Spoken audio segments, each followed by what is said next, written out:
ok?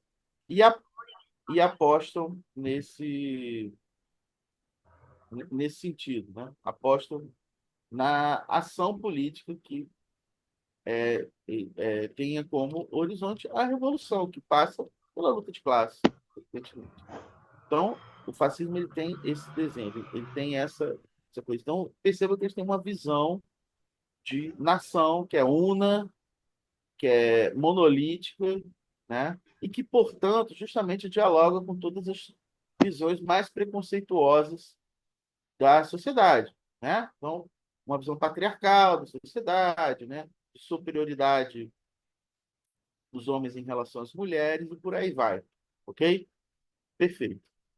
Essa visão, né? Ela está na base, ela se encontra em qualquer ideologia fascista. E tem como sua consequência, já como eu disse, que é o horizonte político estratégico dos fascistas é a guerra civil, porque a guerra civil seria um movimento de purificação nacional. O fascismo é um movimento que se caracteriza pelo uso da violência política. E como a gente viu na nossa discussão passada, uma violência de baixo para cima, uma violência que é paramilitar, ela está para além da própria violência, que caracteriza as sociedades capitalistas mais tradicionais, ok? Então, é nisso que caracteriza uma questão muito importante para a gente ter claro no fascismo. Então, a existência de milícias armadas é uma característica importante do fascismo, ou qualquer tipo de estratégia armamentista que tenha como horizonte esses objetivos, né, de acerto de contas, digamos assim. Por isso que a eliminação, a guerra civil contra a esquerda é parte da ideologia fascista. Então, pois bem, esse, esse fenômeno histórico, em sua primeira formulação, foi derrotado na Segunda Guerra Mundial, ok? Só que de lá para cá existiram diversas tentativas de recriação desse fenômeno, né? De, que a gente chama de tentativas revivalistas. Essas tentativas revivalistas de ressuscitar aquelas formas que o fascismo assumiu no período entre guerras, né? O período principalmente dos anos 20, dos anos 30, que é o auge do fascismo no mundo, até a Segunda Guerra Mundial, ok? Essa é uma das dimensões daquilo que vai se denominar, depois da Segunda Guerra Mundial, de neofascismo. Inclusive, a palavra neofascismo, vou contar rapidamente a história. Como é que ela surge, a palavra neofascismo? Ela surge de uma organização política que foi criada na Itália a partir dos remanescentes do regime fascista do Mussolini. Como você sabe, Mussolini foi morto ao final da Segunda Guerra Mundial. A resistência italiana, um dos seus feitos heróicos vai ser o ajuste de contas com o próprio Mussolini. Ele vai ser morto, vai ser pendurado no posto de gasolina, né? Tem uma foto conhecida sobre isso. Só que vão ter aqueles elementos remanescentes. E olha que coisa interessante, gente. A Itália não teve justiça de transição, né? Por uma série de razões que em algum momento a gente pode discutir em outro momento. E por isso, os remanescentes do fascismo puderam se reorganizar como partido político e vão criar, em 1946, um partido chamado Movimento Social Italiano. O Movimento Social Italiano, ele vai ser o movimento que vai anunciar se identificar com a ideia de neofascismo. É uma criação deles a palavra, ok? Só que ele vai ser sempre um movimento muito marginal na política, vai ser um partido de extrema-direita que teve uma participação do próprio sistema eleitoral muito, muito marginal político, e só vai chegar ao poder quando essa República Italiana, que é construída com base na derrota do fascismo, entra em crise nos anos 90, nos anos 90, e que vai levar à ascensão do Silvio Berlusconi, né? Berlusconi vai se tornar primeiro-ministro italiano, vai formar uma ampla coalizão de direita e vai trazer entre seus aliados os remanescentes do fascismo histórico, ou seja, os neofascistas, numa organização política chamada Aliança Nacional. É daí, inclusive, assim, o contexto onde aparece aquele famoso texto que circula muito, até hoje na internet, de uma figura muito importante da Itália, um intelectual importante, que é Umberto Eco, um texto dele chamado Fascismo Eterno, que, olhando de hoje, é um texto um pouco alarmista, na medida em que o que aconteceu na com esses neofascistas italianos, finalmente, ou seja, desde a derrota na Segunda Guerra Mundial, eles nunca tinham chegado no poder. E eles chegam com o Berlusconi, o que acontece com ele é que eles vão se adaptar à lógica desse novo regime que é criado após o colapso da chamada Primeira República Italiana. Ou seja, o berlusconismo, que é essa forma, uma das formas que o neoliberalismo assume na Europa, de certo modo, esses neofascistas vão se acomodar naquele sistema político. E é daí que surge uma outra palavra que eu quero chamar a atenção também, muito importante nesse debate, que é a discussão sobre o pós-fascismo. O pós-fascismo remete justamente a esse fenômeno onde figuras oriundas do fascismo histórico se integram ao regime político vigente, né? Por que isso é importante? Porque o fascismo ele tem como estratégia política a subversão do regime, a criação de um novo regime, que é a ditadura fascista, ok? Então, na medida em que você tem elementos que descendem dessa matriz da extrema-direita, que se adaptam ao jogo parlamentar, no caso italiano, a gente saiu um pouco do terreno do fascismo, ok? Então, é preciso entender essa dinâmica histórica para a gente conseguir caracterizar bem esse fenômeno. Pois bem, qual é a diferença do contexto histórico dos anos 90 para hoje? Os anos 90 são caracterizados por um fenômeno da maior importância, que é a vitória do capitalismo contra o chamado socialismo real, a União Soviética, ou seja, a derrota da União Soviética, que abre uma nova etapa histórica. E essa vitória ideológica do capitalismo é celebrada em quais termos? Então, é importante lembrar isso. Os capitalistas celebravam a derrota da União Soviética a partir da noção de defesa do neoliberalismo, portanto, uma defesa intransigente da economia de mercado e da democracia liberal, ou seja, da ideia de democracia representativa. Esses foram os termos, né, ideológicos, estou falando de ideologia, ok, gente? Da vitória do capitalismo naquele contexto. Pois bem, o que ocorre mais recentemente no mundo? A gente está vivendo um ciclo, e é isso que caracteriza a atual ascensão da extrema-direita no mundo. A gente está vendo a crise da democracia, ok? Então a gente está vendo um outro contexto. Houve uma mudança significativa, principalmente do ponto de vista dos marcos ideológicos. E este elemento de crise da democracia que faz com que a gente consiga estabelecer grandes paralelos com o contexto da ascensão do fascismo histórico, onde a democracia também estava em crise, ok? Então, ou seja, tem uma mudança importante. Eu dei esse exemplo do movimento social italiano, né, que são os fascistas históricos mais importantes, para chamar a atenção de que a extrema-direita ela tanto podia assumir uma estratégia de ofensiva contra-revolucionária violenta, como ela podia assumir, que foi o que ela assumiu nesse caso específico, uma estratégia de adaptação. Mas por que de adaptação? Porque aquele era um contexto de vitória ideológica da democracia representativa. Isso tava presente, inclusive, na retórica do que era o regime político brasileiro depois da ditadura militar, a ideia da consolidação. Grande debate teórico é o debate da consolidação da democracia. A gente está em outro contexto. A gente está no contexto da. E hoje, inclusive, a ciência política conservadora, tradicional, mainstream, debate a crise da democracia. E, portanto, a gente está em uma outra situação. Então, esse é um demarcador histórico da maior importância para a gente conseguir entender esses fenômenos que têm trazido a necessidade, urgência de comparar o fascismo e ver o que nisso tudo é ou não fascismo. Essa é uma dimensão. Mas eu quero entrar aqui numa dimensão ideológica muito importante de mudança que ocorre nisso que se chama de neofascismo depois da Segunda Guerra Mundial. Então, vamos lembrar, então vamos só demarcar coisas importantes. A extrema-direita viveu, principalmente quando a gente pega o contexto dos regimes da democracia ocidental, se tornaram uma espécie de paradigma do que é democracia no mundo capitalista, ok? E a condição de existência da extrema-direita foi, durante muitas décadas, a condição de marginalidade política, de serem uma organização de marginalidade política.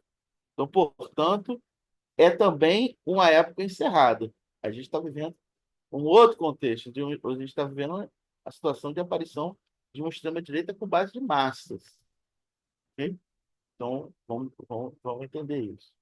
Mas acontece também transformações ideológicas nesse campo da extrema-direita. Ou seja, além desses movimentos, tem muitos outros, tá, gente? Mas eu dei só esse exemplo que é muito emblemático do movimento social italiano, que é o movimento que pregava um discurso de revivalista, retomada do projeto fascista.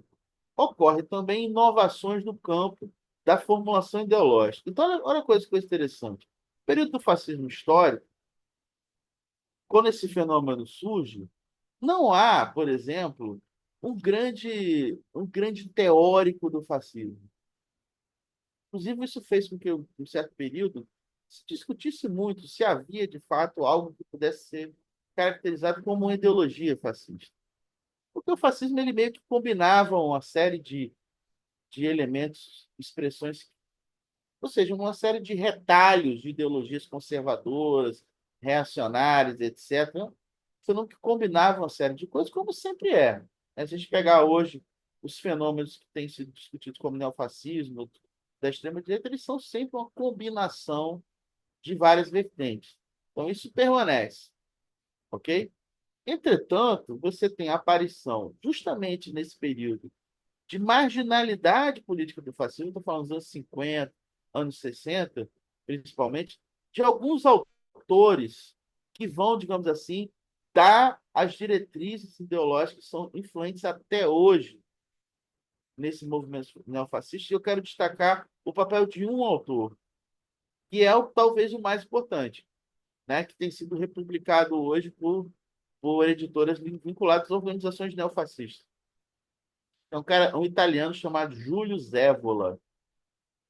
Júlio Zévola foi um filósofo que foi apoiador do fascismo na Itália, apoiador do nazismo na Alemanha, mas ele, digamos assim, com a derrota do fascismo histórico, ele vai fazer um balanço à direita das causas da derrota. Ele mesmo se considerava um super fascista. E por que o Júlio Zévola é importante? O Júlio Zévola, na Itália, não vai se ligar só ao movimento social italiano. Ele vai se ligar, inclusive, a pequenos grupelhos que vão emergir na Itália, que vão praticar atos terroristas. Inclusive, em um certo contexto, ele mesmo vai ser preso, a partir de uma investigação da polícia italiana, que vai encontrar indícios de que ele era mentor intelectual de alguma dessas organizações de extrema-direita que faziam ações armadas terroristas, né? Só que ele estava muito além de simplesmente ser uma figura que estimulava ações dessa natureza, né? E ele vai ter um papel muito importante de reformulação ideológica das bases do neofascismo, né? E uma das ideias que vão ser influenciadas a partir dos discípulos do Júlio Zévola, e aí principalmente um discípulo francês do Júlio Zévola, sujeito que está vivo até hoje. E esse cara tem uma enorme influência nesse fenômeno do neofascismo, é um cara chamado Alain de Benoist.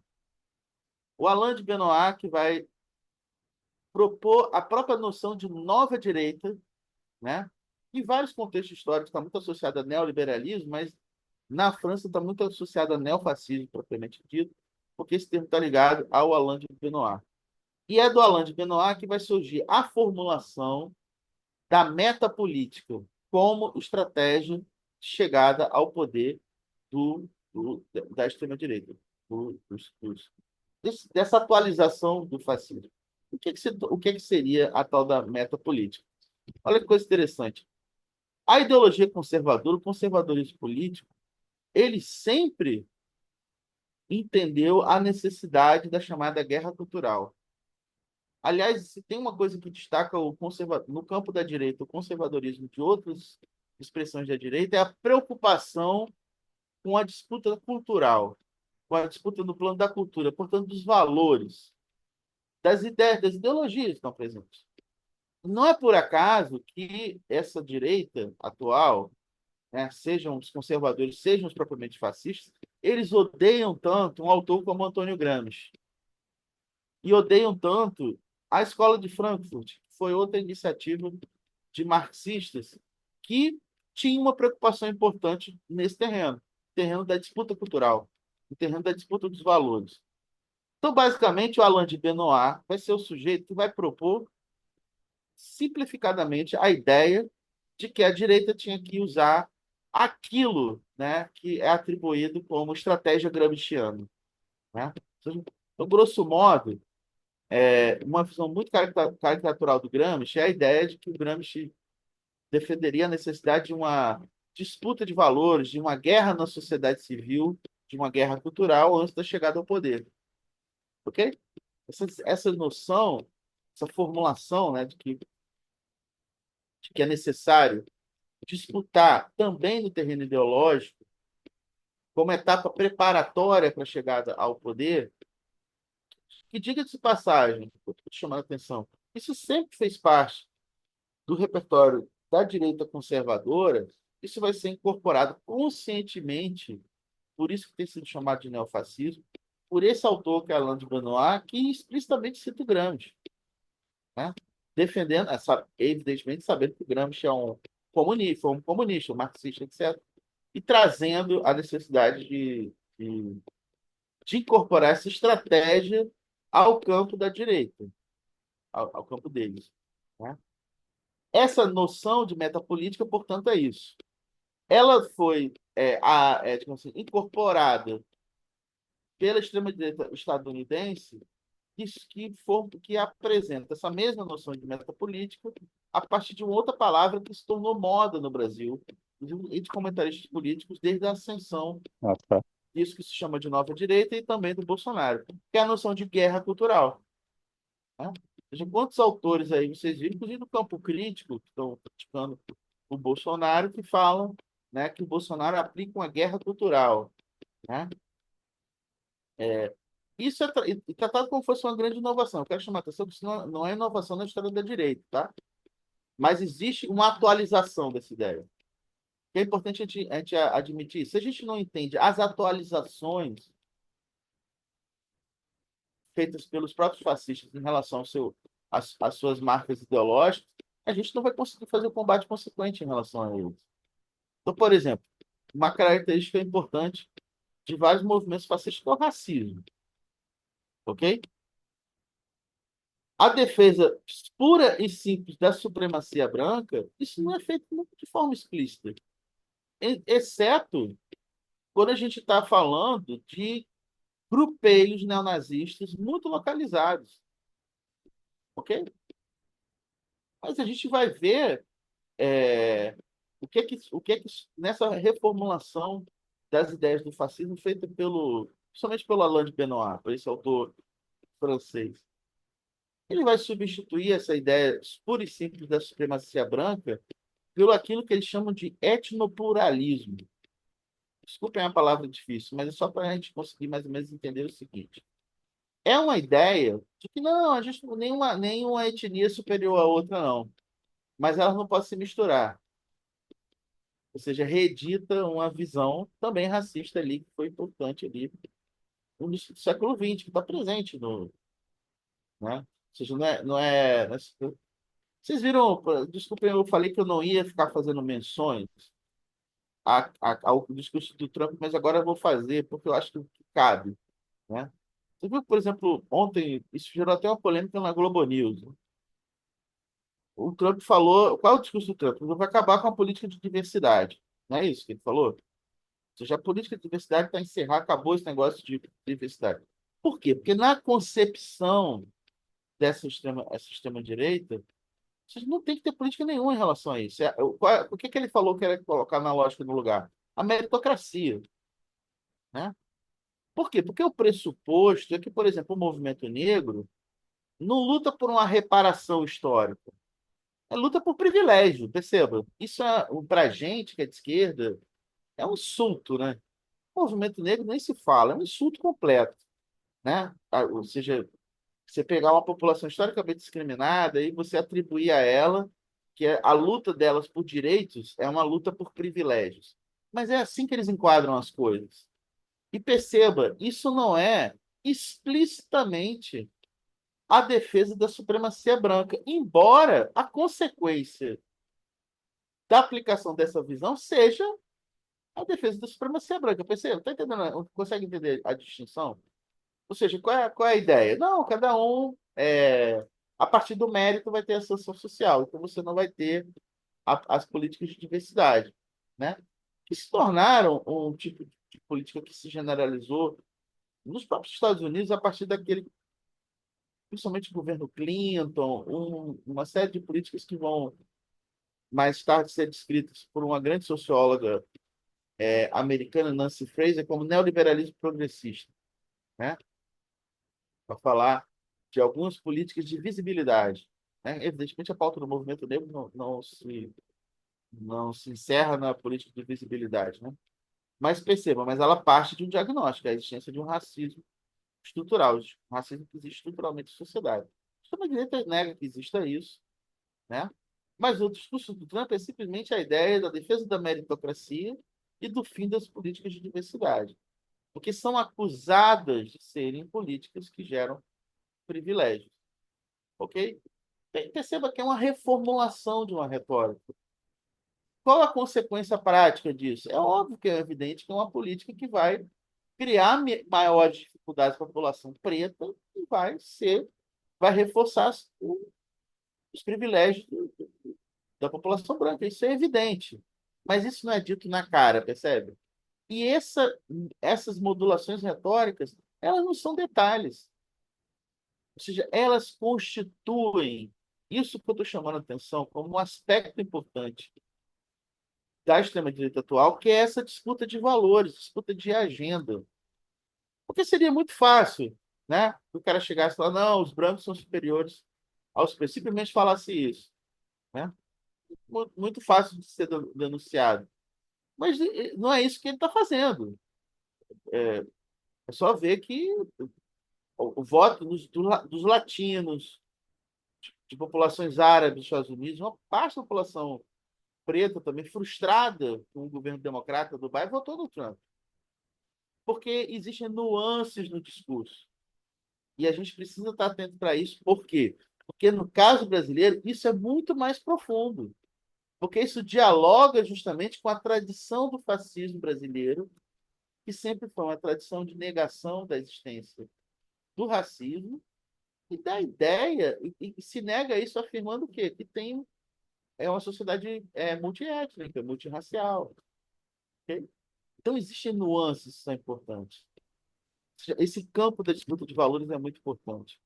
Esse campo de disputa de valores envolve um outro aspecto importante, que se chama de metapolítica, o revisionismo histórico. Ou seja, o neofascismo mais caricatural, ele vai ter como grande ponto de, de revisionismo a defesa, a ideia de que o Holocausto dos judeus na Segunda Guerra Mundial é um mito, né? Por isso que se chama por isso que cientificamente a gente chama de negacionistas, porque eles não estão fazendo uma revisão simplesmente eles estão negando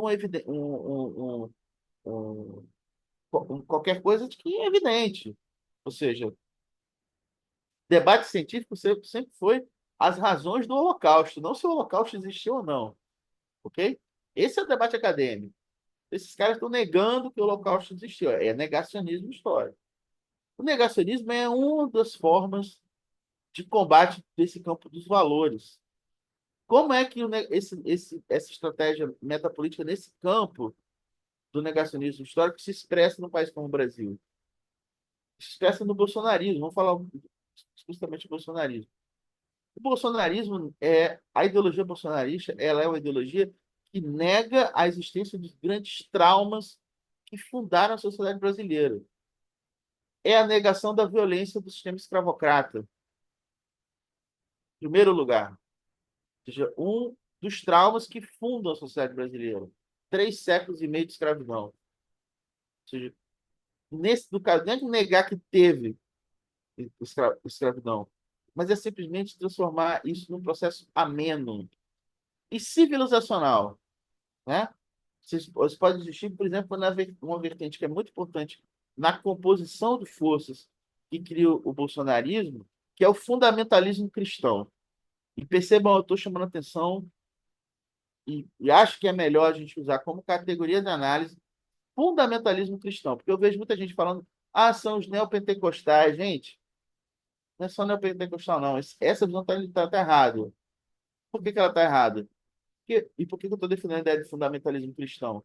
Porque isso está na Igreja Católica também. Isso está em vertentes da Igreja Católica.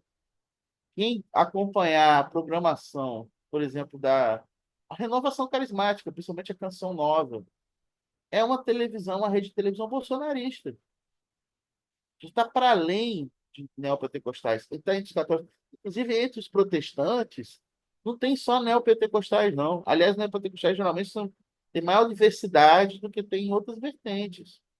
Por exemplo, o André Mendonça, que é esse sujeito aí que o Bolsonaro indicou para o Supremo, ele é neopresbiteriano. É uma vertente do fundamentalismo cristão que defende a política armamentista. E não sei se vocês sabem, os neopentecostais não defendem o armamentismo. O que eu estou dizendo na praia? O Malafaia não defende o armamentismo. Ou seja, o Malafaia se identifica com o bolsonarismo por outros elementos. Fazem parte da própria coisa da guerra cultural. Mas o armamentismo é uma coisa que eles divergem. Enquanto que os neopresbiterianos defendem o armamentismo. Né? Gente, o ex-ministro da Educação do governo Bolsonaro, Milton Ribeiro, não foi aquele que foi pego no aeroporto e uma arma disparou? Vamos lembrar disso. Você é o mesmo cara do escândalo das barras de ouro, da corrupção com as barras de ouro. Teve uma outra coisa que gerou um escândalo em relação a ele, que foi ele andando armado. Ou seja, é uma outra vertente. Então, eu acho que é o fundamentalismo cristão. É isso que tá na base. O discurso fundamentalista cristão trata o passado escravocrata brasileiro como uma obra de civilizacional e apresentou o cristianismo para a população africana. Percebam, eles não estão negando que existiu escravidão, mas eles estão buscando amenizar esse passado, esse passado nacional. Ok?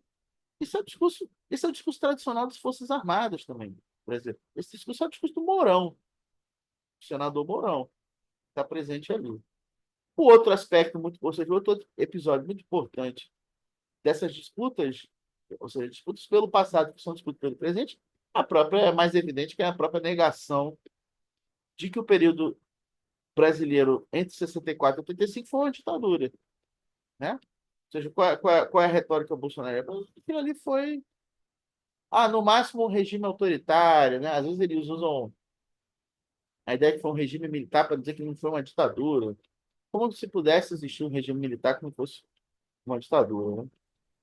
Então, é uma disputa pelo passado. Nesse sentido, as iniciativas são muito importantes e eficientes. E hoje em dia, a ponta de lança dessa estratégia metapolítica em relação ao revisionismo histórico é a produtora Brasil Paralelo. A produtora Brasil Paralelo tem um desempenho espetacular, uma capacidade de formação, de difusão dessas ideias de massas no Brasil. Os caras têm muito dinheiro, é uma empresa que capta recursos, inclusive com pessoas que compram os cursos da Brasil Paralelo, e o que é que elas vão assistir ali? Material revisionista sobre a história do Brasil, um documentário para dizer que o marido, o violentador da Maria da Penha, ele é a vítima. Percebe?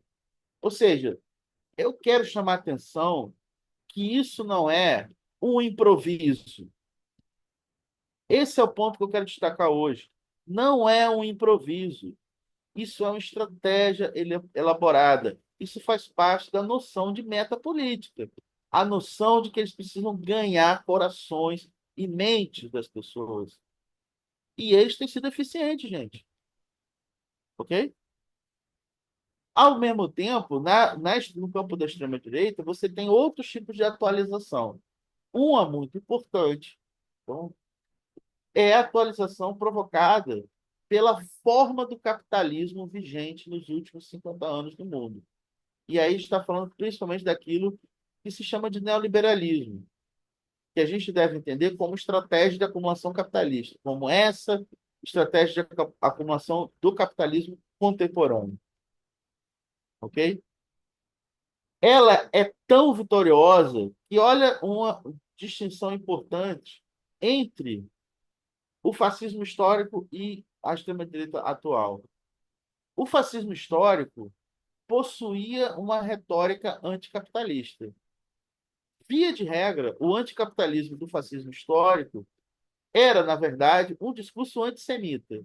Em geral, isso no nazismo é muito explícito. Era geralmente uma discussão assim: tem um capitalismo bom, né? Que é o capitalismo industrial, que gera emprego, e tem um capitalismo malvado, que são os bancos, né? Isso geralmente associava o sistema financeiro aos judeus. Era assim que era a retórica anticapitalista. Por que eu estou chamando retórica? Porque, evidentemente, os regimes fascistas foram regimes que recuperaram as condições da acumulação capitalista, ok?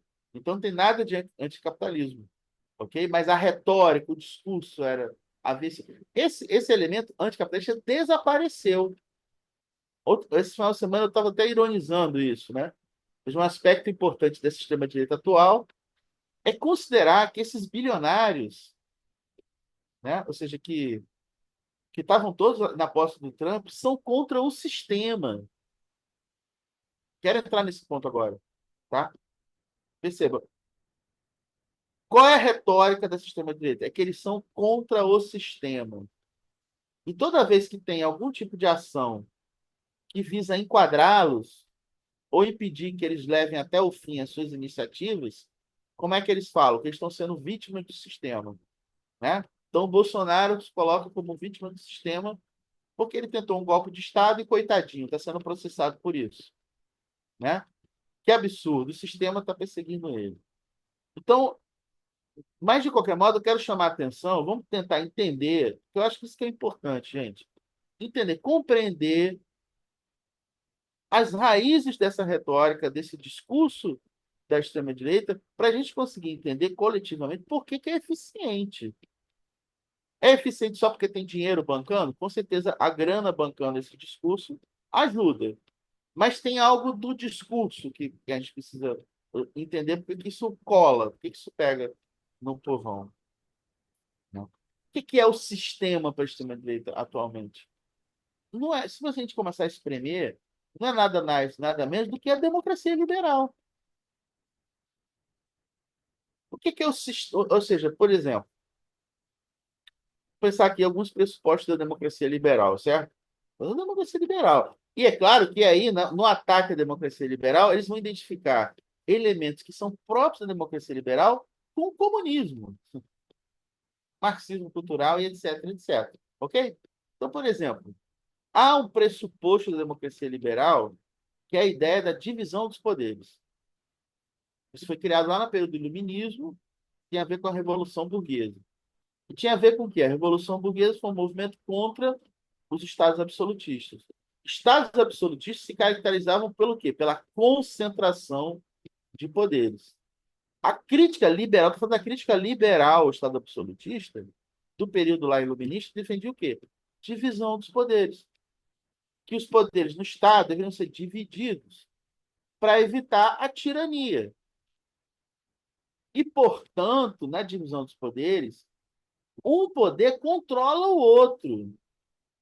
Vocês viram durante todo o governo Bolsonaro e até hoje a ideia de que o judiciário se intromete nos outros poderes.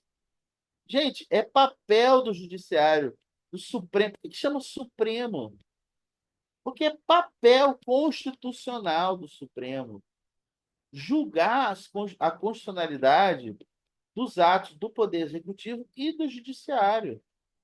É por isso que pode, sim, em última análise, do ponto de vista legal, e isso é um princípio da democracia liberal, não tem nada a ver nem com esquerda.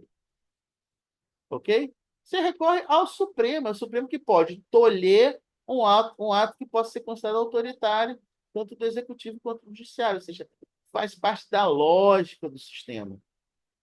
Faz parte da lógica do sistema liberal, e é por isso que eu estou chamando a atenção, que é uma oposição ao sistema. Esse sistema, ou seja, olha que coisa que é essa noção de sistema da extrema-direita. E perceba, para nós que somos de esquerda, que somos marxistas, somos socialistas, existe um sistema. E o nome dele é capitalismo. Então, não faz o menor sentido acreditar que tem um bilionário lutando contra o sistema. Os bilionários que controlam a economia mundial estão lutando contra o sistema. Ou seja, isso é um delírio completo. Mas existe alguma razão que faz com que esse discurso colhe, né? Ou seja, que essa estratégia metapolítica tenha tido capacidade de convencimento de um setor de massas do mundo. Que aí a gente dá, ou seja, gira a roda do que a gente vem discutindo desde a terça-feira passada, chegando àquele outro ponto característico importante que distingue o fascismo e suas atualizações de outras expressões da direita. O fascismo é uma direita mobilizadora, mobiliza a gente. E a direita tradicional, ela é quietista. O que chama conservadora? Porque você quer que você fique em casa. Você vai se preocupar com sua vida privada, né? Você vai se preocupar simplesmente com o seu cotidiano, que você não se organize em nada. A extrema-direita, ela organiza massas e organiza a partir de discursos ideológicos, certo? Então, isso é muito importante. Então, ela organiza mobilizações. Ela tem, essa é uma característica que é distinta de outras expressões da direita. Esse desaparecimento do capitalismo como característica do sistema para a extrema-direita é uma vitória do neoliberalismo, certo? A gente pode dizer que grande parte, uma parte considerável da extrema-direita global hoje, assumiu as tarefas de serem recicladoras do neoliberalismo. E o neoliberalismo entendido como neoliberalismo na prática. Tem muita gente agora um pouco escandalizada que o Trump está adotando medidas protecionistas. E já tem um monte de gente um pouco desavisada celebrando o fim do neoliberalismo. Quase que dizendo assim, a extrema-direita é horrível, mas pelo menos está enterrando o neoliberalismo. Eu quero chamar a atenção de que o neoliberalismo, na prática, ele é muito diferente das teorias do von Mises, dessa turma toda, desses austríacos. O protecionismo nunca deixou de existir na história dos Estados Unidos. Nunca deixou de existir. Sempre foi uma característica da forma do capitalismo estadunidense. Sempre foi uma defesa do livre mercado para os outros. Abram os seus mercados. Isso sempre foi uma estratégia do imperialismo americano. Continua assim, ok? Agora, é a destruição completa das possibilidades de políticas sociais. Isso vai se radicalizar no contexto do trumpismo. Se radicalizou no período do trumpismo. Bom, eu não preciso nem falar muitas coisas sobre a relação da extrema-direita brasileira com o neoliberalismo, né? E Paulo Guedes é a encarnação, né, da visão neoliberal. Ou seja, mas, por exemplo, em alguns lugares na Europa, a gente encontra uma extrema-direita que faz um discurso demagógico contra o neoliberalismo. Por exemplo, a extrema-direita francesa, Marine Le Pen, que é uma ideia de defesa do Estado social para os franceses. E aí é o racismo, ok? E aí é uma afirmação, né, de uma identidade branca dos franceses. Não é por acaso que outro discurso recente da Marine Le Pen é que ela não via a França representada pela sua seleção, né? Por quê? Porque, enfim, vocês que acompanham o futebol melhor que eu aí, vocês sabem muito bem a composição étnica da seleção francesa, né? Então ali tem, ou seja, ali é só um reflexo do discurso racista que está presente, né, nessa retórica e que passa não por uma defesa explícita do neoliberalismo, que tem sido foi aplicado enfim, pelo sistema tradicional, da direita tradicional francesa, inclusive pelo Macron, ok? Considerado inimigo opositor. Mas percebam, ou seja, não é exatamente uma adesão aos pressupostos do neoliberalismo radical, mas em alguns casos a extrema-direita tem. Então, por exemplo, a Liga do Matteo Salvini, na Itália, é uma retórica absolutamente neoliberal, ok? Mas nem sempre existe. Na Europa tem nuances em relação a elementos do neoliberalismo. De qualquer modo, o neoliberalismo é uma característica do capitalismo dos últimos 50 anos, portanto, do capitalismo que a gente vive, né? Então, dificilmente ele vai ser superado por uma iniciativa de um país só, enfim, que tem a ver com a dinâmica da acumulação do capitalismo global, né? Por mais que a gente possa encontrar regiões que estão fora, que acumulam capital por fora dessa lógica, no caso da China, só para ficar um exemplo disso. Beleza. Então é muito interessante entender o que a extrema-direita, o que se chama de neofascismo, a direita radical, entende pelo sistema. E entender que justamente esse sistema é muito parecido, por exemplo, como aparecia no filme horroroso lá do Padilha, né, sobre a tropa de elite, né? Inclusive no 2 tem muita gente de esquerda que ficou encantado com Tropa de Elite 2 porque apareceu o Marcelo Freixo, né? Ou seja, a culpa de tudo, da criminalidade, é do sistema. E aí, o sistema é o quê? O Congresso Nacional. Ou seja, é o sistema político.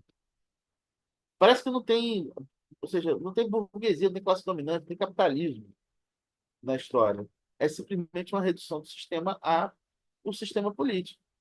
Em última análise, é uma oposição à democracia liberal, ao sistema da democracia liberal. Então, acho que é outro aspecto importante que caracteriza. Porque, por exemplo, logo que surgiu o assunto do fascismo, do neofascismo, ganhou força, começou a ser bastante discutido. Com a vitória do Trump, depois com a vitória do Bolsonaro, principalmente está falando do contexto brasileiro, teve muita gente, boa gente, estou falando de gente perdida não, que falou, mas não pode ser fascismo porque é neoliberal, né? Como se tivesse uma oposição de princípio entre fascismo e uma visão de livre mercado. E, na verdade, isso não, o fascismo nunca se caracterizou por opções de política econômica. Inclusive, remetendo aqui ao fascismo histórico, os primeiros anos do Mussolini no poder, a política econômica era livre cambista. O ministro da Economia era um cara do Partido Fascista,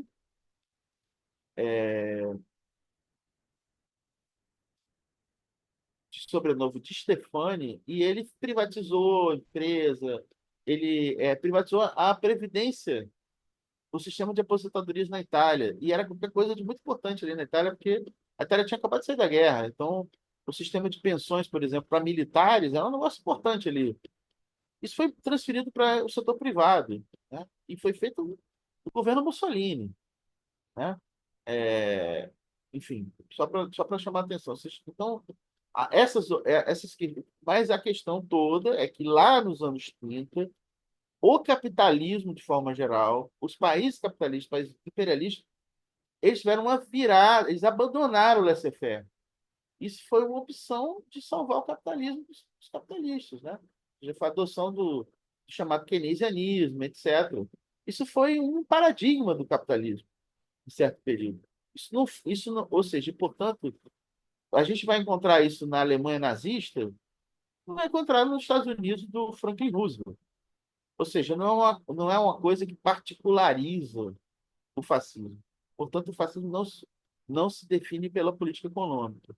Como depois vai outro marxista muito importante vai chegar a essa conclusão fazendo um estudo muito importante, que é o Nikos Poulantzas, um cientista político grego, marxista, radicado na França, tem um livro, já está publicado em português, eu recomendo, é um livro difícil, longo, mas muito bom, que é Fascismo e Ditadura. E o Nikos Poulantzas, em um dos momentos importantes da argumentação dele, ele mostra isso, ok? Que não, o fascismo não, ou seja, não existe uma política econômica fascista, ok? O fascismo pode adotar protecionismo, pode adotar estatização da economia e pode adotar privatização, né? Então, a Alemanha nazista fez privatizações, a Itália fascista fez privatizações, e, ao mesmo tempo, a Alemanha também vai ter muita estatização na economia, Itália, etc. Então, isso tem a ver com a dinâmica própria do capitalismo naquele contexto, as opções político-econômicas não particularismo o fascismo. Ainda assim, o fascismo, como surge no contexto lá dentro de guerras, ele tinha uma retórica anticapitalista. E isso desapareceu da extrema-direita. É esse ponto que eu quero bastante destacar. Tá? E isso tem. E o discurso sobre o que é o sistema dos caras é um discurso que apresenta uma noção de sistema que isenta o capitalismo e os capitalistas de serem parte dele. O que é incrível para quem é marxista, você fala, pô, isso é são, né? Mas é importante entender como isso tem eficiência do ponto de vista do discurso, né? Isso é uma vitória ideológica do próprio capitalismo, né? Então a gente precisa entender, afinal de contas, e aí vou encerrando nesse ponto aqui, esse fenômeno do fascismo, ele tem atualidade, segundo o que vemos defendendo, né? E simplesmente porque ele emerge do capitalismo, né? Então, na medida em que a gente vive no capitalismo ainda, o fascismo ele pode, ele se coloca como uma possibilidade no horizonte, né? Ou seja, nem sempre isso foi possível. Inúmeras vezes eu falei isso na nosso encontro passado, eu repito aqui, inúmeras vezes, desde o fim da Segunda Guerra Mundial, há pessoas que foram reprimidas por diversas ditaduras geralmente usava a noção de fascismo para caracterizar esses regimes, e todas essas vezes isso não estava correto. Ou seja, até hoje, a gente não, desde o fim da Segunda Guerra Mundial, não existe um novo regime fascista, ok? Embora como fascismo, ele, como regime político, ele tenha características que são próprias de qualquer ditadura, censura, tortura, prisão política, polícia política, etc.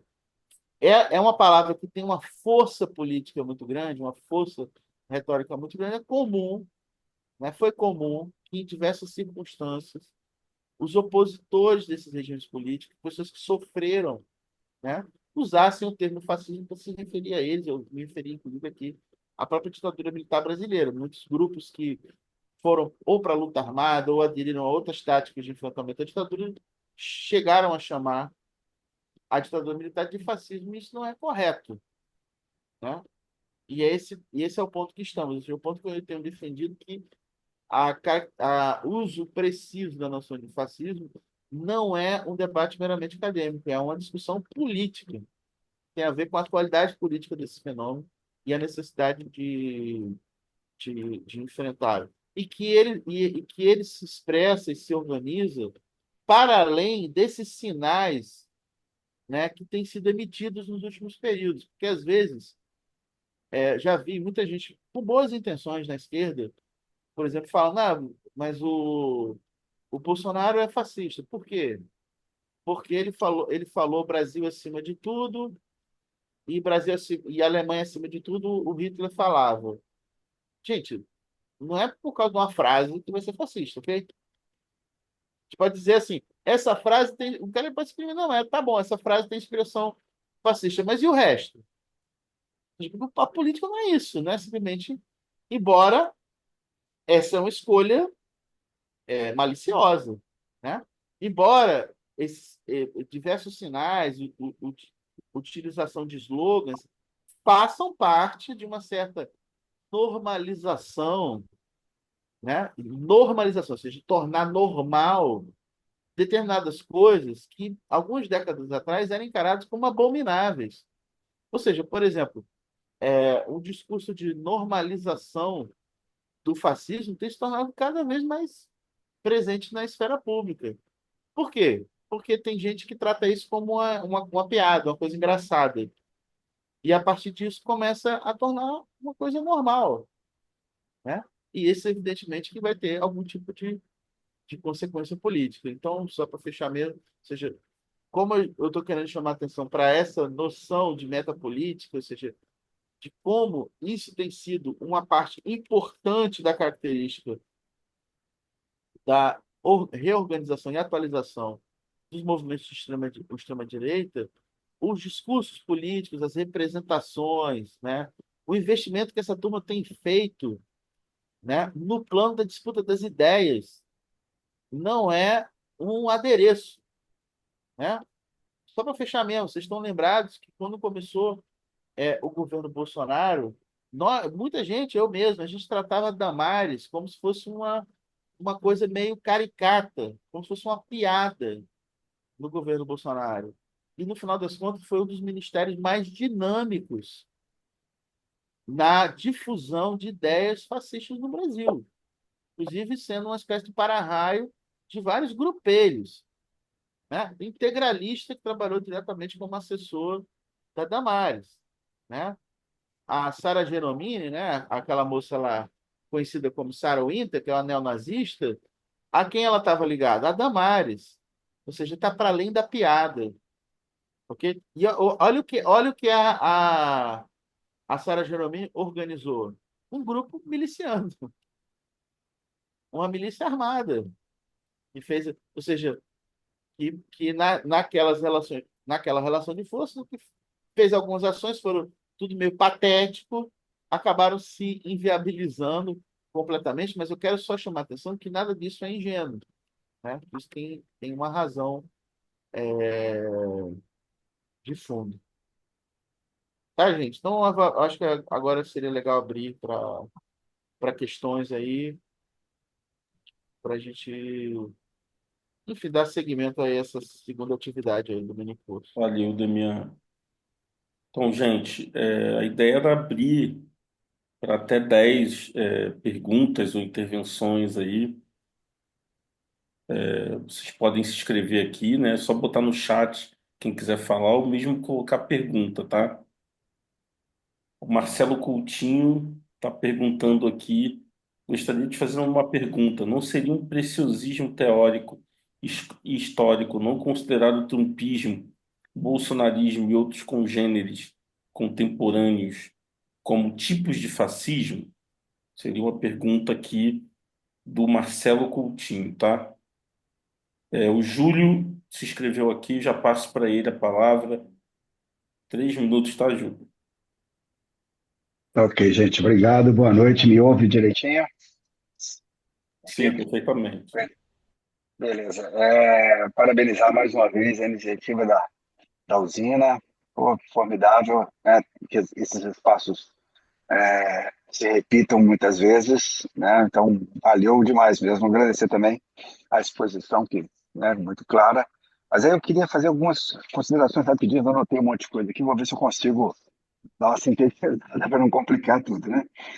Porque à medida que a gente tem um discurso antissistema, ainda que a gente entenda o sistema de forma diferente, conforme foi, né, tratado na exposição, para a gente o sistema é o capitalismo, não é simplesmente a democracia liberal. Tá?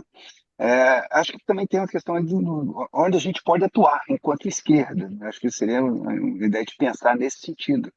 Afinal de contas, é um vazio deixado por uma esquerda aí que deixou de ser antissistema, certo? Então, essa esquerda que vai estar sempre gerenciando o sistema, gerindo o ajuste fiscal, gerindo a lógica neoliberal, com algumas migalhas ali e aqui, ela acaba contribuindo para alimentar essa dinâmica do fascismo, né? Conforme também já tem sido discutido a austeridade como um dos elementos que constrói o fascismo. E, por outro lado, para uma certa esquerda, né, para o petismo no poder, acho que acaba tendo uma funcionalidade nessa lógica toda, que, afinal de contas, nos convoca sempre, nós, uma esquerda radical, a aceitarmos a política de frente ampla. Olha, temos que fazer aliança com Deus e o mundo, afinal de contas, a ameaça, né, do bolsonarismo está na área aí e a gente tem que se aliar a Deus e o mundo. Ou seja, ao mesmo tempo que, né, tem uma lógica antissistema que a gente não assume, e essa lógica de, tentar preservar o sistema numa lógica, no sentido de frente ampla, é algo que ajuda o petismo a se manter como tal, tá certo? Essa consideração que eu gostaria de fazer. E só para terminar mesmo rapidinho aqui, é, na exposição, concluindo aqui, a ideia de que o neoliberalismo, né, o fascismo não se define por uma política econômica. Isso eu acho que está muito claro. Mas há uma outra discussão e também tem embasado alguns sujeitos que estão se negando a usar a expressão fascismo para esses regimes, especialmente, por exemplo, no Brasil, que não haveria, não, diferentemente do fascismo, nesses regimes atuais, não haveria questão do imperialismo, ou seja, para haver fascismo de verdade, teria que estar vinculado não ao neoliberalismo, conforme, né, não é uma política econômica, mas a uma lógica também de expansão territorial, uma expansão de explotação de capital que caracteriza o imperialismo. Então, seriam essas considerações que eu trago para o debate, né? Agradeço mais uma vez a oportunidade de estar aqui participando, aprendendo e debatendo. Valeu, gente. Valeu, Júlio. O Herbert está perguntando quais as organizações políticas na esquerda brasileira que hoje têm posições esquerdistas e posições de desvio à direita. Eu passo aqui a palavra para o João Ricardo, tá, Machado? 3 minutos, tá, João? Bom, companheiros, eu tô trazendo para o curso algumas coisas que eu gostaria de debater. Em primeiro lugar, em relação à nossa realidade hoje. Hoje nós vemos o Trump que tomou posse ontem, voltou ao poder nos Estados Unidos. O discurso do Donald Trump, na minha opinião, foi um discurso totalmente fascista. Ele fala da grande América, isso me fez relembrar, por exemplo, o discurso do Hitler, que falava do grande império alemão, que duraria 1000 anos, que ele construiria um grande império. Hoje o Trump fala que ele constrói, que ele está a serviço de construir a grande América, certo? E outra, a política protecionista que o governo Trump anuncia, certo? Com base na ideologia do nacionalismo. O nacionalismo, no meu entender, como professor de história, o nacionalismo é uma ideologia do fascismo, certo? A proteção do mercado nacional, a proteção do imperialismo nacional, certo? Nas suas formas. E também a proteção do capitalismo. Hoje, por exemplo, seria até ideal para a gente debater se o capitalismo está em crise ou não, por causa de todo o processo que houve desde 89, certo? Que se alegou a morte do socialismo e o capitalismo um sistema vencedor, certo?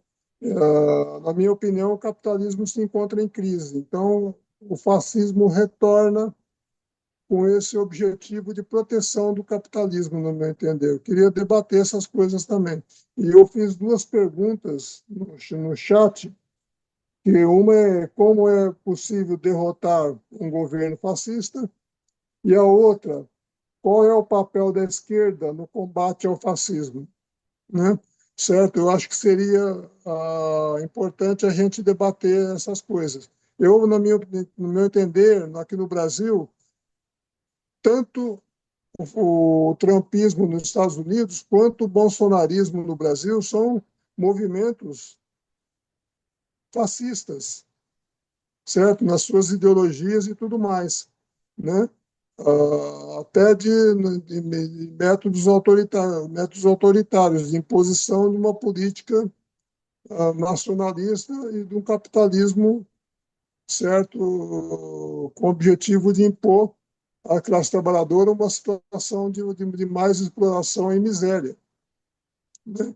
Eu gostaria, então, de colocar essas coisas para a gente poder debater e ter mais clareza sobre isso, porque é necessário ter bastante clareza sobre isso para a gente saber como é que a gente vai militar, como é que a gente vai se comportar desses novos tempos. Só isso. Ok, João. O Marcelo Barbosa, aqui no grupo, perguntou: na sua ótica, Demian, como o lulismo vai se comportar a partir de agora com a vitória do Trump? E o que você estaria como um prognóstico? Quais serão os próximos passos desses novos fascismos que apoiam Trump e Bolsonaro? O Danilo, ele perguntou: no prefácio do livro, Demian aceita a indicação do Renton de que o trumpismo seria um novo autoritarismo e não um governo fascista, mas que tal qualificação não se aplicaria ao bolsonarismo. Poderia desenvolver um pouco, Demian? O André Menezes pergunta, também gostaria de perguntar, na sua opinião, Demian, quais são as condições históricas no Brasil para uma nova tentativa de golpe por parte da extrema-direita? O Cláudio de Freitas está anotando aí, né, Demian? Muitas perguntas. Como a questão cultural foi central na Hungria no confronto político entre o comunismo e o fascismo? Pergunta do Cláudio. Continuamos aqui ou você responde, Damiano? Deixa eu fazer um bloco aí, porque tá É, enorme, tem muita coisa. tá bom? Mas tá bem maneiro também, é um tempo bem estimulante. Vamos lá, pode ser? Pode ir.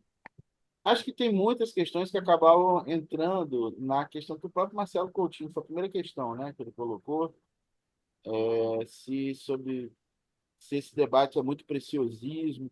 Cara, eu não entendo desse modo, não, entendeu? O que que eu acho? Primeiro, porque não é um debate meramente acadêmico. E acredito, assim, que tem muita gente, uma parcela muito grande de estudiosos, gente que estuda há décadas, há anos de extrema-direita, e que não concordam, por exemplo, com a ideia de que o Trump é fascista. O que a gente vai fazer com esse conhecimento acumulado dessas pessoas que estudam isso há muito tempo? A gente vai dizer, ah, isso não serve? Acho que a gente tem que escutar o que elas têm a dizer. Às vezes, muitas vezes, uma parte dos estudiosos, talvez a maioria deles, se neguem a considerar que um fenômeno como o trumpismo seja fascista, porque é quase que um cacoete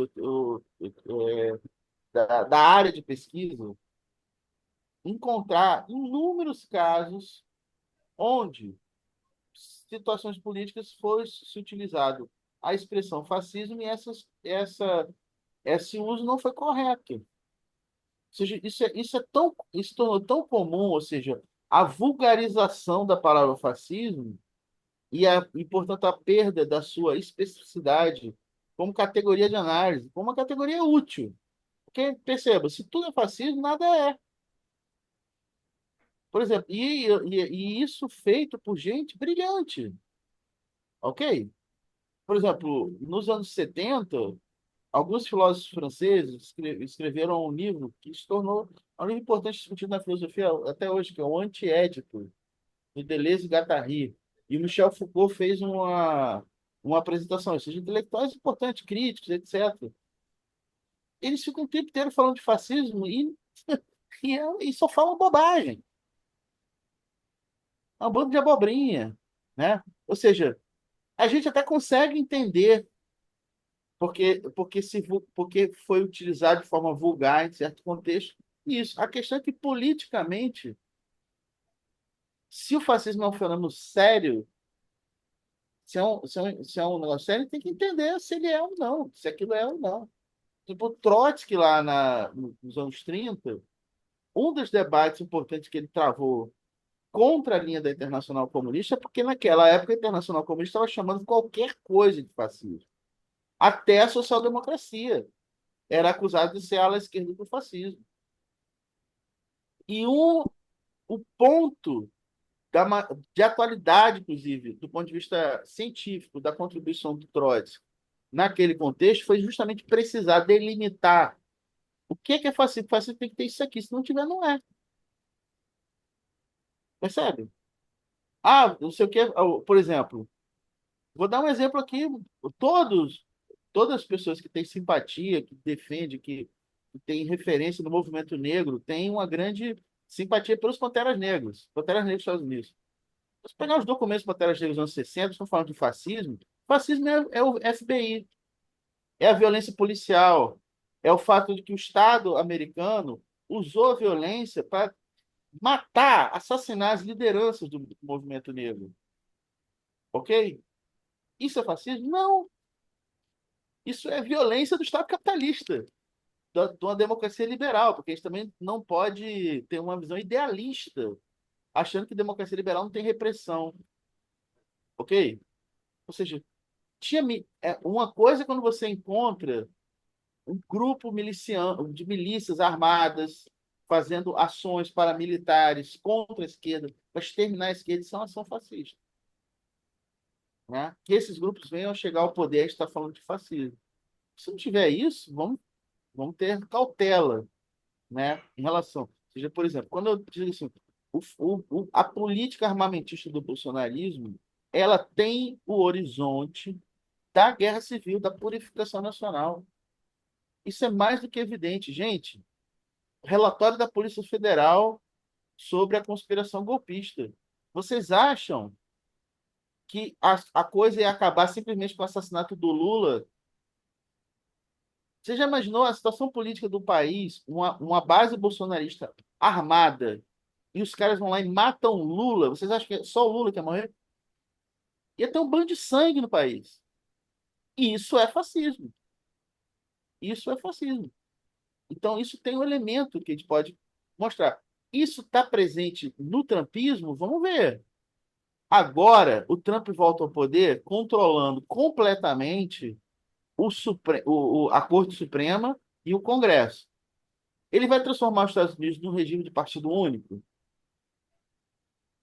Vai, a política de deportação do Trump, ela tem o cheiro, o odor do fascismo, porque ela carrega a ideia da purificação nacional. Ou seja, existem elementos do fascismo no trumpismo. Eu admito isso. Mas eu acho que agora a gente vai ter a prova do pudim. O cara com poderes inéditos, concentrados, grande capacidade de provocar alterações importantes no regime político americano, ok?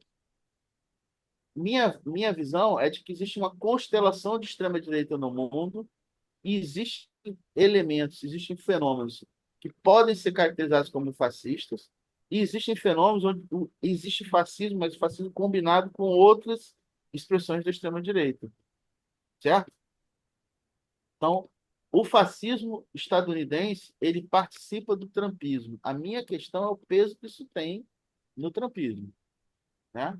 Qual o peso que isso tem? E, gente, eu quero dizer o seguinte, embora exista uma urgência política, esse é um debate que tem que ser feito de forma calma e que, portanto, tem que ser feito com base em estudo, tem que se estudar, se aprofundar no assunto. Acho que o objetivo aqui também é esse, assim, é se aprofundar no assunto para a gente conseguir entender se cabe ou não. Agora, teve questões aqui que foram feitas assim, eu não vou ter como, eu não vou ter como responder, né? Que são feitas, e as organizações que são esquerdistas, ou seja, não necessariamente negar que por exemplo, vou dar um exemplo aqui bem escandaloso, né? Não necessariamente negar que o bolsonarismo seja um fenômeno fascista, neofascista, ok? Significa uma visão esquerdista, porque o esquerdismo está onde? Em dizer que o bolsonarismo e, sei lá, o PSDB é a mesma coisa. Isso é esquerdismo. Ou pior, Bolsonaro, Lula é a mesma coisa. Tem uma galera da esquerda falando isso é esquerdismo. Ou seja, não consegue ver nuances, não consegue ver a diferença entre um fenômeno de extrema-direita e, mesmo não sendo fascismo, extrema-direita, ela aponta para um horizonte exterminista em relação à esquerda, ok? Ou seja, então, não é qualquer debate. Agora, tem agrupamentos, aí sim eu tenho que me referir, que vem negando a característica fascista do bolsonarismo e, ao mesmo tempo que faz isso, dialoga com grupelhos que são neofascistas. Vou dar um exemplo aqui, eu acho que, até porque isso foi discutido, foi sugerido no nosso encontro passado, e eu fiquei de responder aqui hoje, né? Então, por exemplo, eu falei do Júlio Zévola, certo? Como uma das expressões filosóficas do neofascismo. Tem um discípulo do Júlio Zévola muito importante na Rússia. É um cara chamado Alexander Dugin. O Alexander Dugin, ele tem tido influência em grupelhos na esquerda brasileira. Grupos como Nova Resistência, Sol da Pátria, gente que fez entrismo no PDT. Tem tido influência nas ideias do Aldo Rebelo. Tem gente que tem audiência na esquerda e que geralmente aparece fazendo uma crítica pela esquerda ao governo Lula e está conversando com gente desses grupeiros neofascistas, como o Nildo Orix, por exemplo. E aí? Ah, mas ele está criticando as opções neoliberais do Haddad.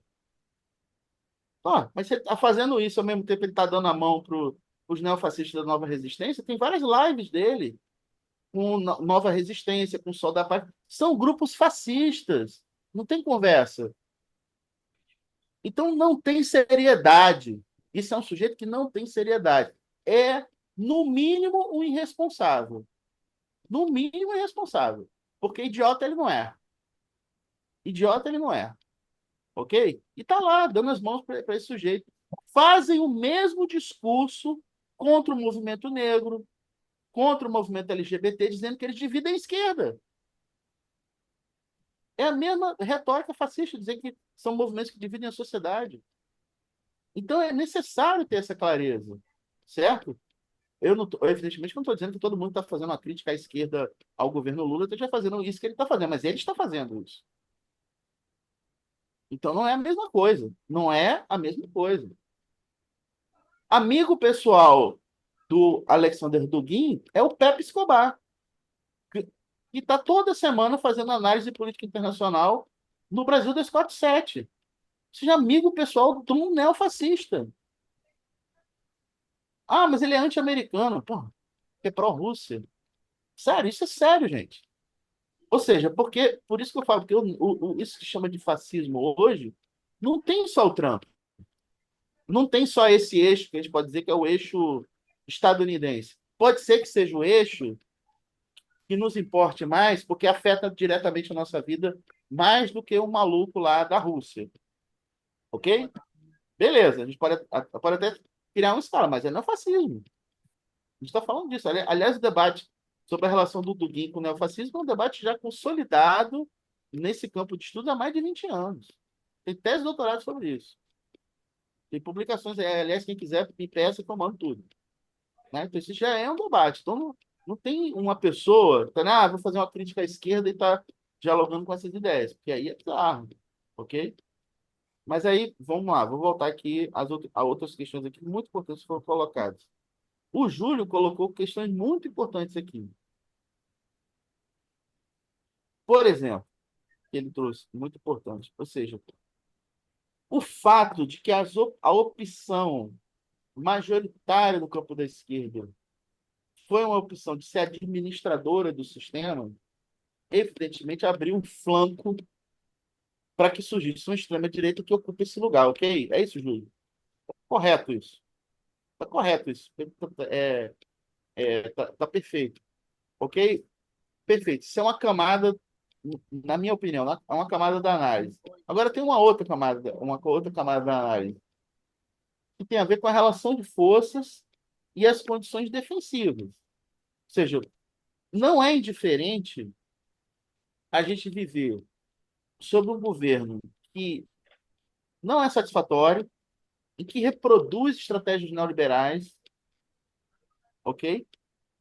Mas que a gente está vivo um governo que almeja a implantação de uma ditadura.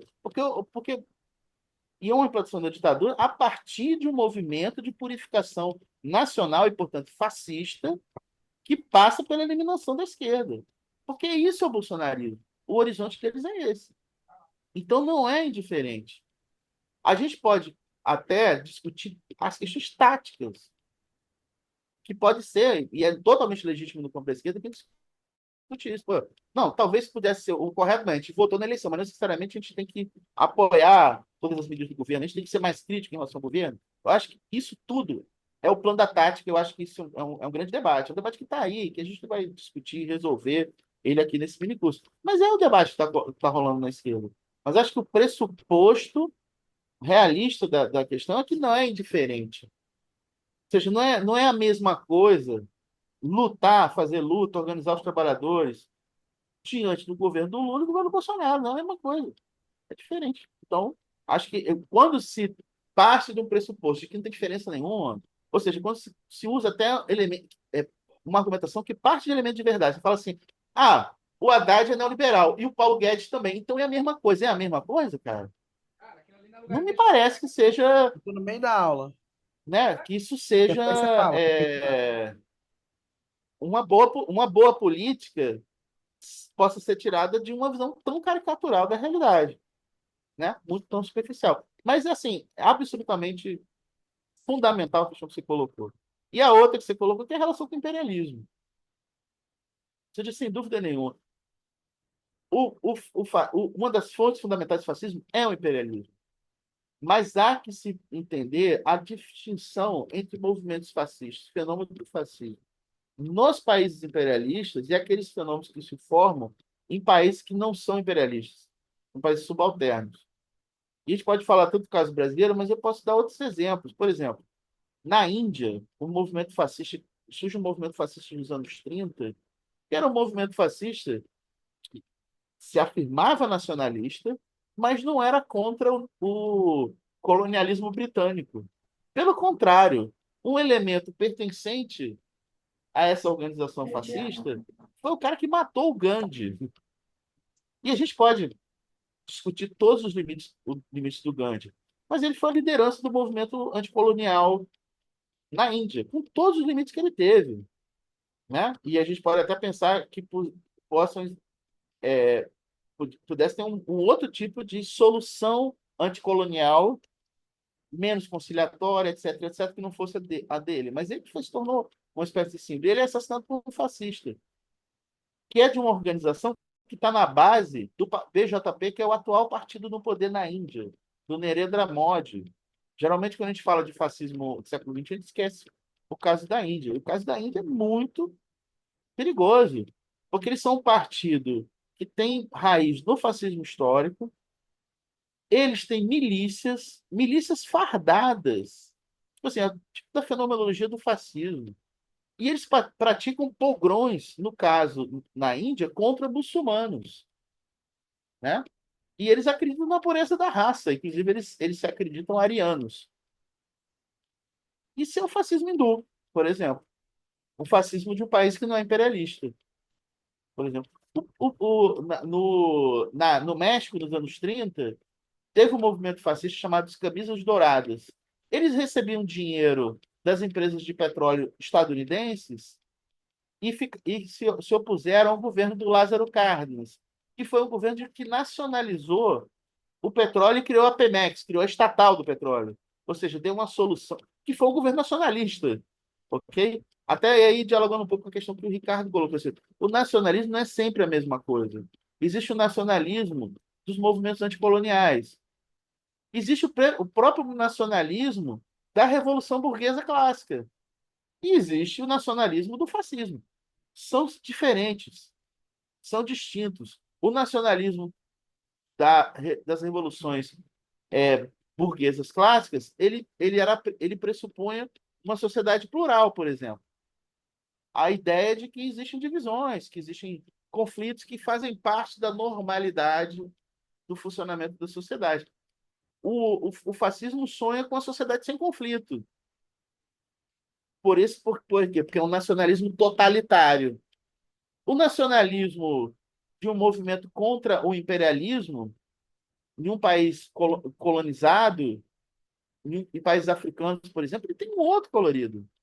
E é por isso que foi as esquerdas no século XX estimularam esses movimentos. Ou seja, o Ho Chi Minh que era um comunista, ele foi também um nacionalista, no sentido que foi a liderança do movimento contra o colonialismo francês e depois contra o imperialismo americano. Então, o nacionalismo não é sempre a mesma coisa. E nisso é importante entender a particularidade do nacionalismo fascista. Ele tem uma nuance particular. E ele também tem, digamos assim, programas que se distinguem se esse é um fascismo de um país central do capitalismo e, portanto, ele vai defender uma ofensiva imperialista, ou se ele é um fascismo subalterno, que às vezes defende a própria subalternidade do país. É o caso do fascismo bolsonarista. Ou seja, o que é que o bolsonarismo o- defende? A subalternidade do Brasil em relação ao trumpismo. Portanto, ele é imperialista, mas pró-imperialismo americano, pró-imperialismo estadunidense. Perfeito? Né? Ou seja, perceba, o imperialismo está presente. A questão enfim, são nuances. O imperialismo é um elemento presente no fascismo. A questão é também a situação no sistema internacional. Né? Outra coisa muito importante, uma coisa muito fundamental que o João Ricardo colocou, que tem a ver com a crise do capitalismo, certo? Assim, eu penso o seguinte, é, é um tema também que eu já me dediquei bastante de investigar, estudar, pensar isso na própria obra do Marx. E assim, a existência de crise no capitalismo é parte da lógica do funcionamento do sistema. Eu acho que a gente tem que pensar a diferença entre aquela noção de crise, ou seja, a crise como um momento de ajuste de contas do ciclo de desenvolvimento do capital, ou seja, faz parte do modo de ser do capital. Isso é uma coisa. A outra coisa é a ideia de que o capitalismo está em uma crise terminal. Aí eu discordo. Ou seja, a crise como momento do modo de ser do capital, isso é parte da lógica do sistema. E a história do capitalismo vem provando isso. Ele tem uma capacidade de se recuperar e lançar um novo ciclo de acumulação. Hoje, a ofensiva, que tem sido entendida como neofascista, eu prefiro a noção de fascismo do século XXI, mas eu nem quero entrar nesse debate aqui, porque eu acho que talvez seja só uma diferença de nomenclatura e estamos falando da mesma coisa. E acredito que todos concordam que ela visa uma ofensiva contra as condições de vida da classe trabalhadora para criar novas condições para acumulação de capital. E a ausência de uma alternativa histórica ao capitalismo faz com que dificilmente estejamos diante de uma crise terminal do capitalismo. Que acredito que uma outra coisa que a história provou, que por si só o capitalismo não vai acabar. Ele é capaz de acabar com a humanidade, mas ele acabar é uma outra coisa. Então, sim, o capitalismo tá em crise, mas não é uma crise terminal. Né? Mas, enfim, isso é um longo debate aqui que está relacionado com o novo assunto, que explica, em parte, também a emergência desse fenômeno. Porque não é sempre que há uma crise no capitalismo que surge fascismo. Né? Porque é uma pergunta básica de quem pesquisa esse assunto é assim, pô, tem uma crise capitalista, então vai surgir o fascismo. Mas quem são os fascistas? Se não tiver os fascistas, eles não surgem. Ou seja, são muitas mais condições para que surja o fascismo do que simplesmente uma crise do capitalismo.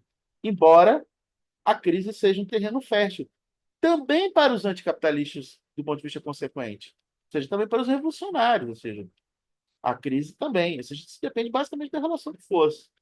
Ou seja, quem é que vai ter capacidade de se aproveitar da condição da crise? A crise pode ser fundamental para uma revolução socialista e não para o fascismo, que é justamente a contra-revolução, que, no final das contas, no horizonte, restaura as condições do capital, né? Mas que não é a única forma de restauração das condições do capital. Né? Vamos lá. E o Marcelo Barbosa coloca a questão estratégica fundamental. E aí, como é que o governo Lula vai se comportar diante disso? É difícil saber, né? Ou seja, tem uma série de coisas que estão colocadas no horizonte. Eu lembro que quando foi o primeiro ciclo do governo primeiro lulismo, lá no início dos anos 2000, 2003, etc., eu pensava que o governo Bush ia criar muitas dificuldades para o Lula, por exemplo. E por uma série de razões, teve crescimento da economia, por exemplo. Isso beneficiou o próprio Lula. A gente está diante de outro fenômeno. O Bush não era a liderança de um movimento internacional, o Trump é. Existem relações do trumpismo com a extrema-direita mundial, seja ela fascista ou não. Então a gente está diante de outras coisas. Ao mesmo tempo, é o cara que veio presidente do país imperialista mais importante do mundo. Que, embora tenha aspectos de decadência desse imperialismo, é o imperialismo central, né? E parece mais claro do que nunca que a prioridade estratégica do sujeito é interna, né? É a restauração das condições do próprio capitalismo americano. O que que isso vai reverberar na economia do Brasil, na economia da América Latina e no resto do mundo? Enfim, isso ainda está. Tem gente mais competente do que eu para falar sobre isso. É isso que eu falo. Eu estou meio que correndo atrás para poder entender, porque, evidentemente, isso vai ter repercussões na situação política e, evidentemente, isso vai refletir no que eu tenho me dedicado como objeto de pesquisa, que é a extrema-direita, né? Mas é esse ponto. E aí, eu queria terminar esse bloco falando isso. Se a gente, é, tem gente muito boa estudando esse fenômeno que não concorda com a ideia de que seja fascismo, por exemplo. E a gente pode aprender com elas, enquanto tem muito fanfarrão falando que é fascismo. Eu vou dar um exemplo. O Pondé, o Luiz Felipe Pondé, que é um picareta, que é o cara da PUC de São Paulo, ele tem um projeto de pesquisa falando do bolsonarismo como fascismo. Para vocês verem, né? Um sujeito que não serve para nada. Quer dizer, é o nosso inimigo, né? Vamos falar as coisas como são. Ou seja, é um imprestável, né? Um cara de direita, né? Vocês estão de direita falando disso. Uma das primeiras pessoas a falar que o Trump era fascista é a Madeleine Albright, que foi secretária de Estado do governo Clinton. Então, acho que seja uma boa companhia para gente, né? Enquanto tem gente muito boa, ok? Gente muito séria, estudando o fenômeno da extrema-direita. Então, por exemplo, eu vou atuar, por exemplo, o David Renton, ele tem uma última declaração, ele, inclusive, acabou de me mandar, ele está doente, né? Ele está com câncer, inclusive. Mas ele me mandou um paper dele, que vai sair esse ano numa revista, então ele mandou só para eu ler e tal, para conversar com ele e tal. E ele defende o seguinte: olha, eu posso dizer que o Trump não é fascista hoje, mas, por exemplo, uma coisa que ele disse que eu acho muito interessante, fala assim, nem sempre o Mussolini foi fascista, nem o Hitler. Essas pessoas se transformaram. Então, às vezes, você pode, numa fotografia de uma hora, você pode dizer, não, isso aqui não é propriamente fascista, mas a evolução daquele fenômeno tende ao fascismo. E me parece assim que existem hoje mais elementos que colocam o trumpismo na rota do fascismo do que tinham há 4, 5 anos atrás, por exemplo. Eu acho que hoje tem mais, ou seja, tem melhores argumentos para enquadrar o trumpismo com o fascismo, enquanto que o bolsonarismo eu acho que já é fascista há mais tempo, tá? Eu acho que já carregam os elementos que definem, que caracterizam esse fenômeno. Mas é um debate em aberto. Embora a gente tenha que ter, a gente tenha urgência, porque isso tem a ver com o que fazer na política, né? E é isso. Para mais questões, eu Ok, espero Demian, ter, espero ter respondido. respondeu sim. Dá uma lida aqui no chat, tem uma mensagem do Leonardo Ribeiro, tá? Não é em forma de pergunta necessariamente. Tem uma pergunta aqui da Fátima Dias sobre no combate ao fascismo, a maioria da esquerda tem sempre adotado a tática da frente ampla, o que traz como resultado um governo de conciliação que acaba frustrando as expectativas da classe trabalhadora e retroalimentando as ideias fascistas nas massas, semelhante a um círculo vicioso. Não está na hora da esquerda mudar essa tática? Como podemos pensar isso? Will Mota perguntou: aparentemente tem vários grupos e lideranças neofascistas no leste europeu.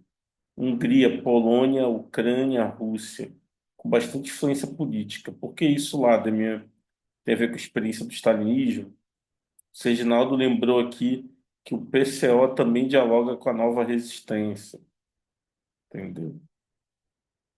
Cláudio de Freitas, acho que ele escreveu aqui o nome da Chantal, ou a Chantal usando o perfil dele, não sei. Chantal aqui perguntando, uma pergunta para Demian. Das características do fascismo histórico foi a tomada e destruição das organizações sindicais. Como se apresenta essa característica no neofascismo atual? Então, gente, a gente só tem mais 10 minutinhos aqui, tá? Então, estamos encerrando aqui as perguntas, passando para o Demian, os Vou, últimos vou, 10 minutinhos aí. vou começar pela querida Chantal. Vou inverter aqui e a gente vai chegando. Olha que coisa interessante, Chantal. O fascismo histórico, por exemplo, principalmente na Itália, destruiu as organizações sindicais, as organizações operárias de forma geral, e construiu os sindicatos fascistas, né? Porque o princípio lá, um dos princípios que estava presente no fascismo italiano era o corporativismo. Então, sindicatos para fazer colaboração de classe, para fazer colaboração com os patrões, etc, etc. Então, esse é um caso. Mas, por exemplo, a gente está falando hoje de atualizações do fascismo na época neoliberal. E o neoliberalismo, ele é também uma corrente que não é democrática, ok? É uma corrente de extrema direita também. Não é a mesma, mas tem muitas combinações e tem combinações com o fascismo. E o neoliberalismo é contra a existência de sindicatos. Ou seja, nem os sindicatos no sentido corporativista lá que o fascismo histórico construiu.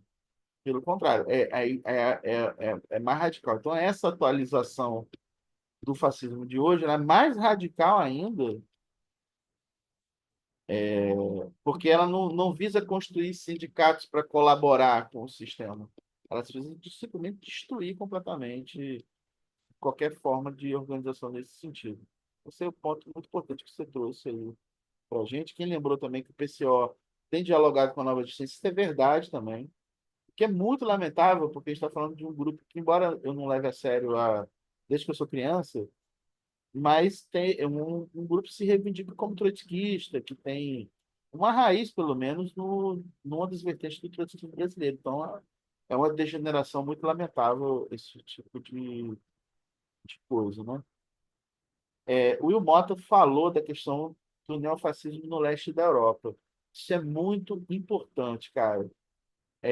Tem chamou a atenção no último período o neonazismo na Ucrânia, que é um fenômeno muito enraizado. Porque na Ucrânia, a Ucrânia foi criada no contexto, como país, né? Foi criada no contexto da Revolução Soviética, né? E não era por acaso que na Ucrânia haviam muitos monumentos ao Lenin, porque, em certo sentido, o Lenin, enfim, estimulou a ideia de criar uma república soviética que fosse ucraniana, que não fosse simplesmente dissolver aquela região na própria Rússia, fosse dar algum nível de autonomia para aquilo. É claro que tem todo o processo do stalinismo, né, não seria objeto de uma outra análise aqui, mas uma coisa que é a expressão do neofascismo hoje no mundo é esse fenômeno ucraniano de reivindicação da principal liderança. Colaborou com o nazismo na Segunda Guerra Mundial, que é o Stepan Bandeira, né?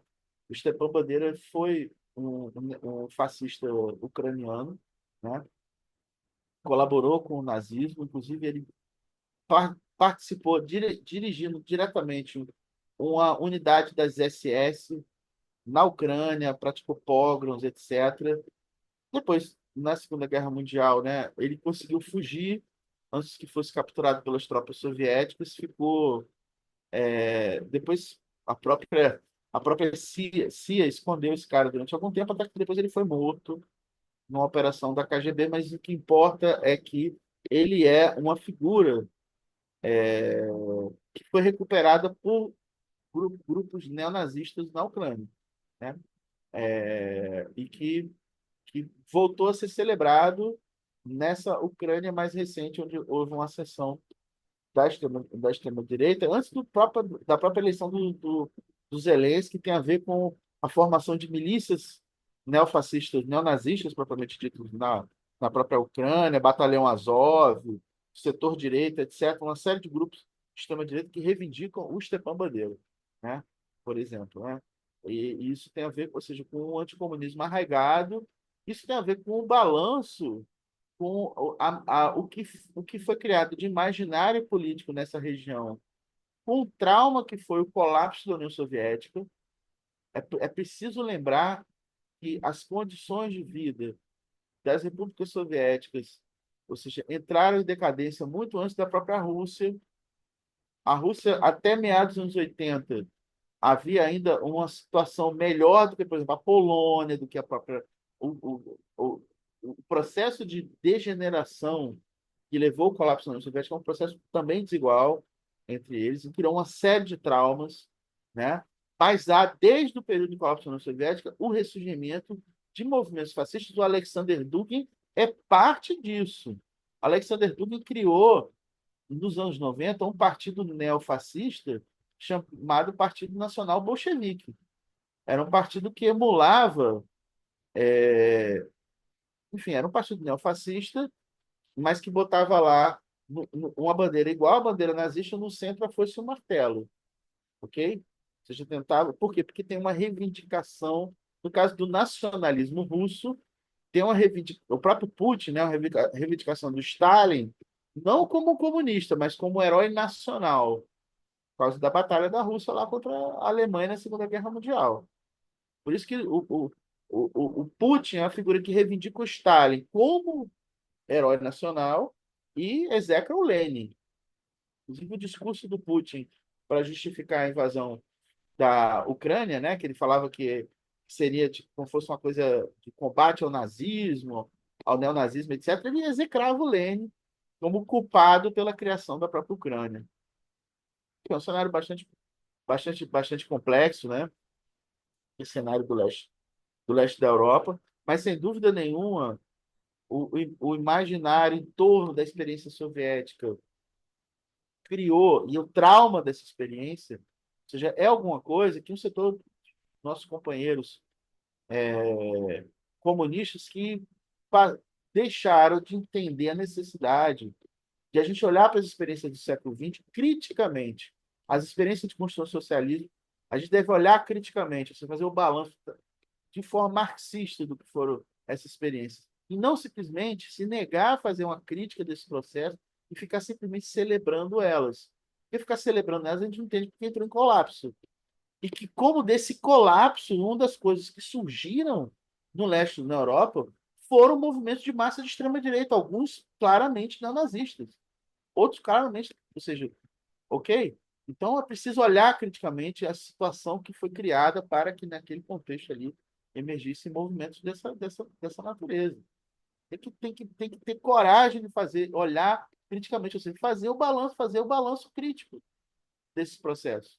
Estou falando aqui porque, por exemplo, ganhou muita força nos últimos anos no Brasil a interpretação de um filósofo italiano, que até respeito, porque eu acho que em muitos assuntos ele é bastante competente, mas em relação ao olhar sobre o socialismo do século XX, eu não acho que ele contribua, pelo contrário, eu acho que ele é um atraso, que é o Domênico Lossurdo. Ou seja, o Domênico Lossurdo trouxe uma palavra chamada autofobia.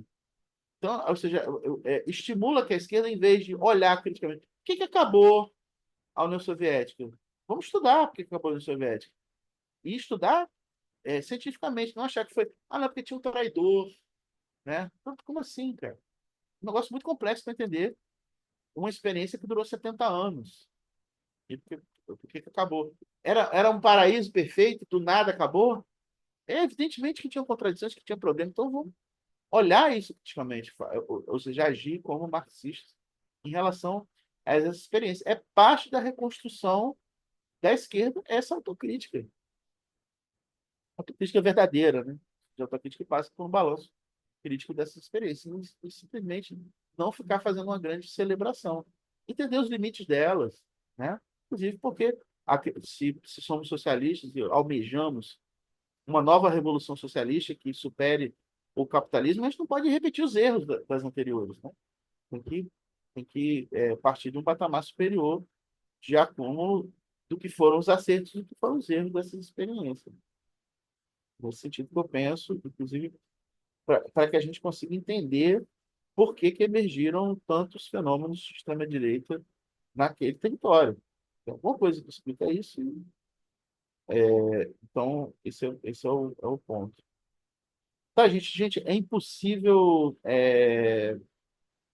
dar conta de todos os fenômenos que estão presentes hoje. Acho que a ideia do minicurso também é estimular não só a leitura do livro, mas a leitura que vocês acompanhem esses debates, né, que eles estão aí, no entendimento, e esse que é o ponto, ou seja, enfim, mais ou menos terminando aqui, fazendo uma reapresentação minha, né? Eu sou um trabalhador do campo intelectual, eu tenho um trabalho na universidade, eu estudo extrema-direita, portanto, eu estou inserido na academia, mas eu tenho o entendimento de que esse assunto, ele não é um assunto de mero deleite acadêmico, ele é um assunto importante para a política, para o nosso futuro enquanto classe trabalhadora, enquanto pessoas que são de fato anticapitalistas, que pretendem um mundo melhor, né? E que, no meu caso, marxista, e que,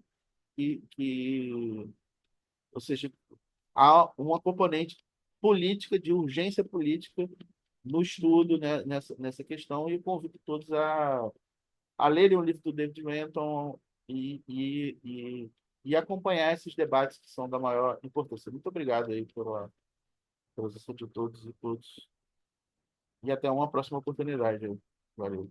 Obrigado, Demian. Queria agradecer a tua presença e disposição, estar aqui presente com a gente, sempre muito proveitoso. Queria deixar uma indicação, a gente acabou de lançar a pré-venda aqui na Usina Editorial do livro do Miguel Ruban, que é ex-deputado europeu, é um companheiro do Estado espanhol, que publicou na editora Verso espanhola, um livro que a gente está publicando agora no Brasil, na Usina. O nome é Trumpismos, Neoliberais Autoritários, Radiografia da Esquerda, da Direita Radical. É um livro bem interessante, está em pré-venda, já está na gráfica. Ele vai chegar aqui na nossa sede da editora dia 27 agora de janeiro. Então, eu queria deixar essa indicação para vocês. Mais uma vez também agradecer ao Demian, fazer sempre o convite. A gente vai estar fazendo outras atividades aí, mini cursos durante o ano, né, até o final do ano. Vai ser uma prática aí que a gente vai buscar continuar fazendo. E mais uma vez agradecer a presença de vocês nessas duas aulas, ao Demian. Muito obrigado, gente, por estar aí nesse início de ano. Acho que o objetivo é esse que o Damian falou, que cada um de nós a gente se motive aqui para também aprofundar o estudo, continuar as leituras, se aprofundar aí para enfrentar, digamos, essa extrema-direita que está ganhando posições no mundo aí, é parte de um fenômeno global. Obrigado, tá, Damian? Valeu, pessoal. Obrigado. Parabéns. Obrigado. Bye, bye. Valeu, gente. Obrigado. Obrigado pela aula, professor. Falou, gente. Boa noite, gente. Boa noite. Professor, boa noite, foi ótimo. Boa A noite. iniciativa muito boa. Saudações, Foi galera. muito Até a bom. próxima. Tchau, tchau.